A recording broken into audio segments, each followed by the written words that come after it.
जिले के जगहों से आए हुए सभी बुजुर्गों के चरणों में नमन करते हुए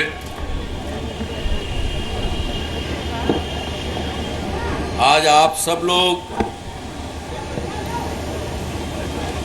हिसार जिले के 450 गांवों से आए हुए सभी बुजुर्गों, माताओं, बहनों, भाइयों, युवा साथियों, पीछे मत रहो भाई।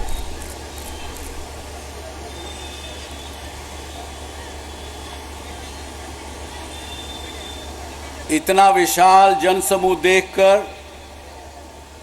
खासकर इधर मेरी मातृशक्ति जितनी संख्या में आज आई है, आप सबको मैं बहुत बहुत नमन करता हूं, प्रणाम करता हूं। इस हिसार शहर में पिछले 40-50 वर्षों में इतनी संख्या में महिलाएं आना, मेरे विचार से तो ये पहली बार ऐसा हुआ है।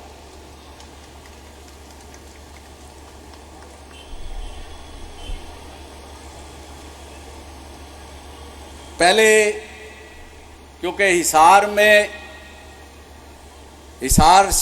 हिसार जिले के एक आदमपुर गांव में मेरा जन्म हुआ,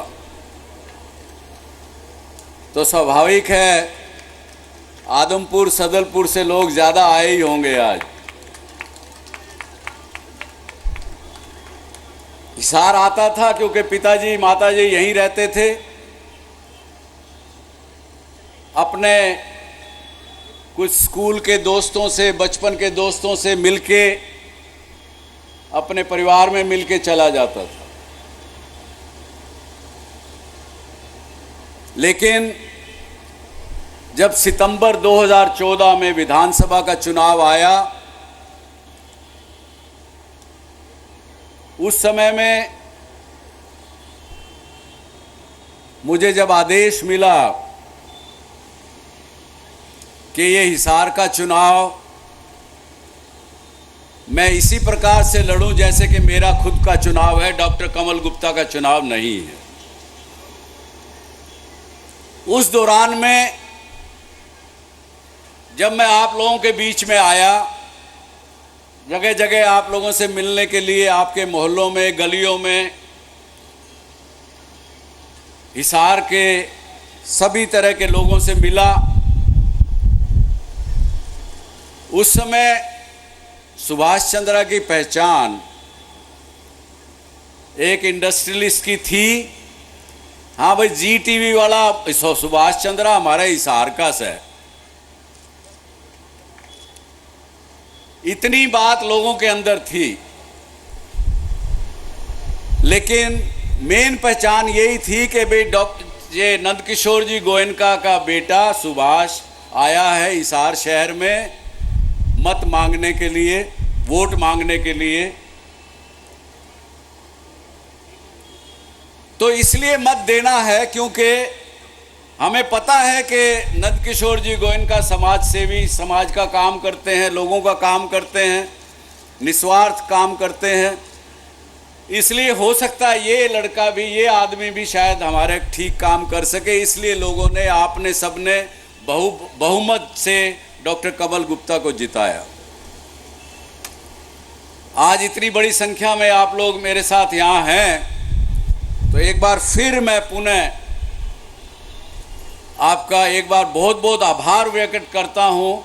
उस वक़्त आपने 2 साल पहले जो डॉक्टर कमल गुप्ता को जिताया, यानी मुझे ही जिताया, ऐसा मान के एक बार फिर आप सबका बहुत बहुत आभार, बहुत बहुत धन्यवाद। ये बात अलग है कि कभी कभी जो कि डॉक्टर कमल गुप्ता मानते नहीं हैं, लेकिन कभी कभी इनके आसपास के लोग इनको गलतफहमी में डालने के प्रयास करते हैं कि भाई ये तो जी आप अपने मत से जीते हो, लेकिन ये मानते नहीं है। इनको पता है कि किसकी क्या भूमिका रही और लोगों ने जिताया, लोगों के प्यार ने जिताया। और लेकिन फिर भी इतना सब होने के बावजूद भी आप आज इतनी संख्या में, इतनी बड़ी भारी संख्या में यहाँ आएंगे, मुझे इस बात की उम्मीद नहीं थी। इसके लिए एक बार फिर मैं आप सबका आभारी हूं, और जो ये सम्मान समिति हिसार के लोगों ने बनाई, जो 70-80 लोग सभी बिरादरियों के लगे इसके अंदर, उन सब का नाम लूँगा तो बहुत समय निकल जाएगा, क्योंकि आपसे मुझे आगे काफ़ी बात करनी है। तो उन सब का भी बहुत आभारी हूँ। और पिछले 2 वर्षों में, क्योंकि जब मैंने मत मांगा तो मैंने आपसे वादा किया था कि हर महीने ज़रूर आऊँगा एक दिन, और तब से लगभग 1 महीना, मुझे याद है कि 2 सालों में मैं 1 महीना नागा रखी है, वरना बाकी 24 महीनों में से 23 महीने में हर महीने आया हूँ यहाँ। लेकिन उस दौरान में बहनों भाइयों, हिसार में ही नहीं, हिसार के आसपास के गांव में, अरे पानी रखने को बोला था, क्या करोगे, खोल के नहीं रख सकते यहाँ। हिसार के आसपास के गांव में भी गया,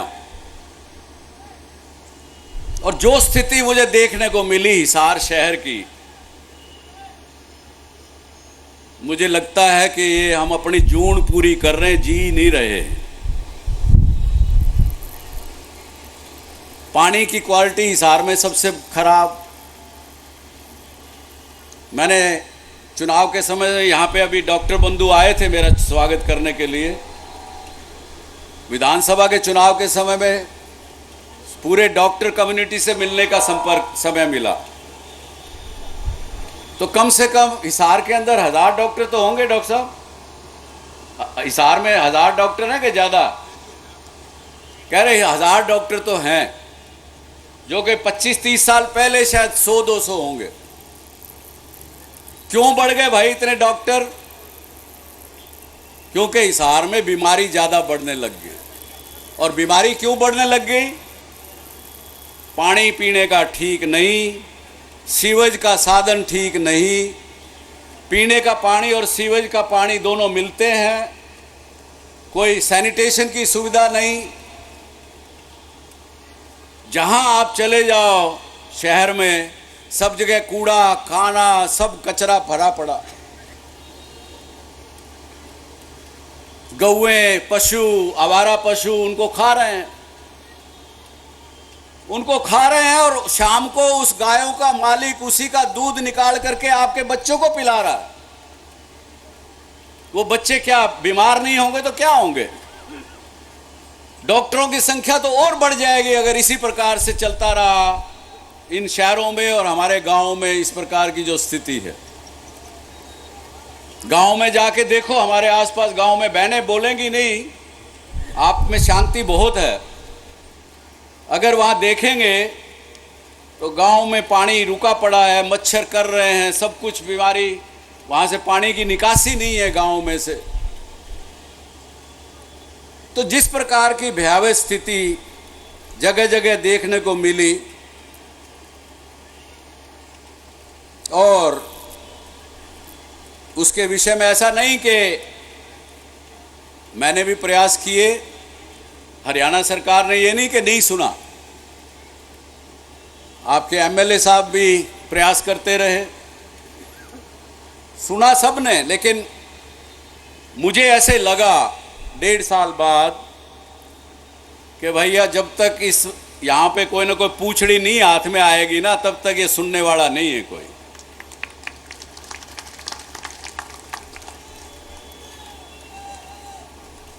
ये कांता अलारिया यहाँ बैठी हैं, रोहतक से हैं, सारे पिछड़े समाज के साथ में काम करती है पूरे हरियाणा में। इनसे मिलना हुआ, और हरियाणा में जगह जगह जाके बहुत लोगों से मिलना हुआ।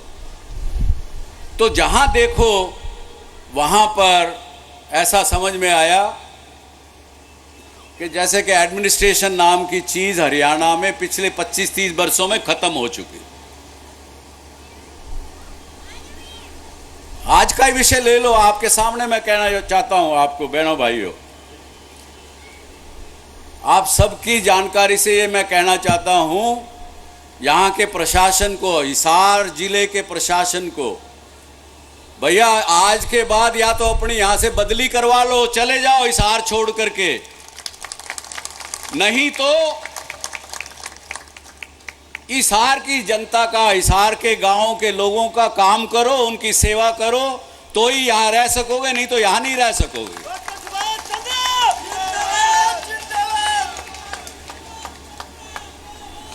क्यों किसी आदमी को कहना पड़े कि जी यहां पे नाली में पानी नहीं निकल रहा है? क्यों तुम्हारा काम देखने का नहीं है क्या?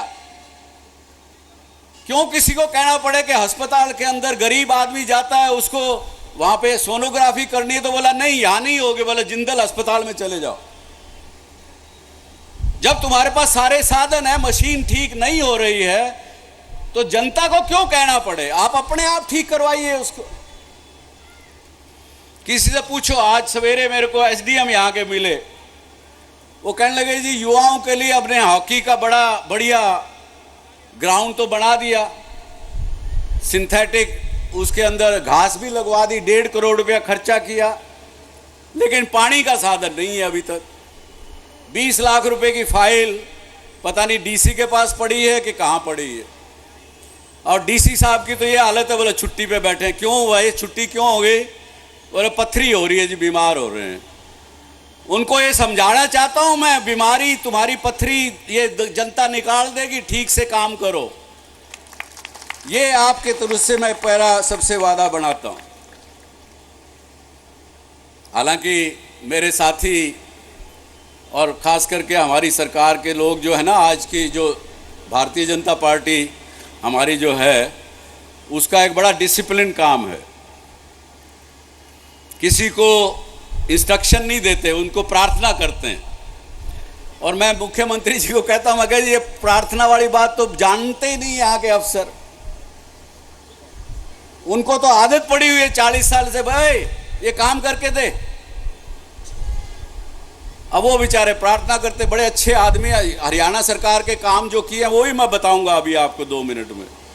लेकिन अगर आप सब लोग साथ होंगे, हम साथ होंगे, आपके विधायक आपके साथ हैं, तो मैं ये कहना चाहता हूँ आपको, आज कोई आपने डॉक्टर कमल गुप्ता ने कुरुक्षेत्र की बात कही, कुरुक्षेत्र से ही भगवान कृष्ण ने युद्ध का शंखनाद किया,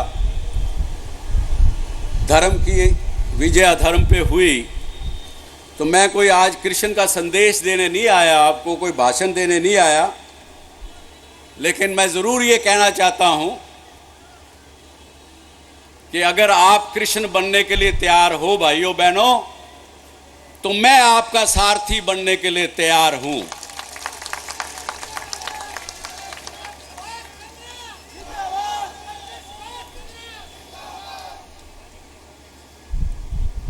तो इसलिए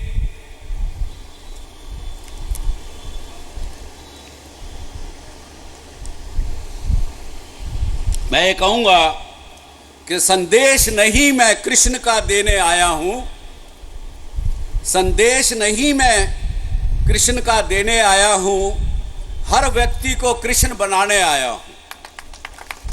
बनने की हिम्मत तो भाइयों बहनों आप में चाहिए, वो आपको हिम्मत करनी पड़ेगी, अपने आप को जगाना पड़ेगा, अपने आप को झकझोरना पड़ेगा। ये जो अवस्था के चलो जो कुछ है ठीक चलता है, वो विचार से निकलना पड़ेगा। हर बात में आपको प्रश्न करने पड़ेंगे, ये काम नहीं हो रहा है तो क्यों नहीं हो रहा। अपने हक के लिए लड़ना पड़ेगा, और हक के साथ साथ आपको अपना फर्ज भी पूरा करना पड़ेगा। हालांकि यहाँ के आपके म्यूनिसिपल कमेटी की मेयर साहिबा ने आज तक भी ऐसा प्रयास नहीं किया कि वो आके मेरे से 2 साल में मिले। छोटी है वो, हमारे परिवार की ही है, लेकिन फिर भी इतनी अहंकार कि वो उसने कभी आके डॉक्टर सुभाष चंद्रा से मिलने का प्रयास नहीं किया। और मैंने जब डॉक्टर कमल गुप्ता से कहा भाई इसको हटाओ टू दो यार, क्यों हिसार का काम करवाना है, तो ये भी मेरे से ज़्यादा शरीफ, चलो भाई साहब चलने दो बोला। तो जो आदमी कहे म्युनिसिपल कमेटी के एक्सीएन हैं, इंजीनियर्स हैं, उनसे सबसे बात होती मेरी, भाई क्यों नहीं करते हो, तो वो बेचारे बोलते तो नहीं डर के मारे, यही कह देते हैं कि हमको आज़ादी नहीं है, हमको कहा नहीं गया। लेकिन साथ साथ जो मैंने बात कही आपको कि आपको अपना फ़र्ज़ तो अपना अधिकार मांगना चाहिए, लेकिन अपना फ़र्ज़ भी समझना चाहिए। उस फ़र्ज़ में मैं समझता हूँ आपको बुरी बात लगेगी, हरियाणा के हिसार शहर के लोग उस फ़र्ज़ को समझने में सोए हुए हैं। जहाँ मर्जी नाजायज़ कंस्ट्रक्शन कर लो, जहाँ मर्जी सरकारी जगह पे कब्ज़ा कर लो, टैक्स के नाम पर टैक्स देना नहीं। हाउस टैक्स हिसार में कितने लोग देते हैं आप में से? कुल हिसार में टैक्स, हाउस टैक्स जो है वो 70 करोड़ रुपए साल का आना चाहिए और आता है केवल 3 करोड़ रुपए।